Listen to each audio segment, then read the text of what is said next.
నీకు పలానా కంపెనీలో నీకు జాబ్ వస్తుందని చెప్పడానికి నేనెవరిని? ఆ పర్టికులర్ కంపెనీ నాది కాదు, ఆ ఎయిర్లైన్స్ నాది కాదు. బట్ నేను చెప్తున్నానంటే, సో మీ చేత జాబ్ కొట్టించే బాధ్యత మాది, అలానే మిమ్మల్ని కష్టపెట్టే బాధ్యత కూడా మాది. కష్టపెడతాం, గట్టి కష్టపెడతాం. ఒక్కరోజు లీవ్ పెట్టాలన్నా కూడా భయం ఉంటుంది.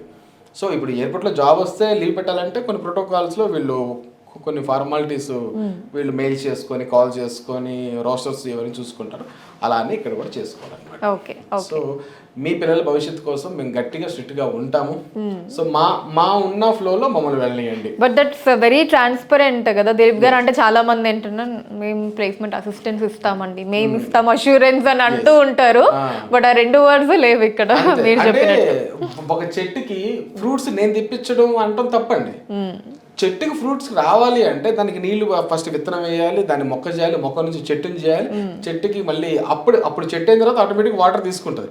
అప్పటిదాకా కాపాడి దానికి ఏ సీజన్ లో ఫ్రూట్స్ వస్తాయి అనేది తెలిసిన వాడు ఒక వ్యవసాయదారుడు. అట్లానే మనం కూడా ఈ పిల్లలకి ఒక గైడెన్స్ గా మనం ఉన్నాం కాబట్టి, మనం ఒక మెంటర్ లాగా ఉన్నాం కాబట్టి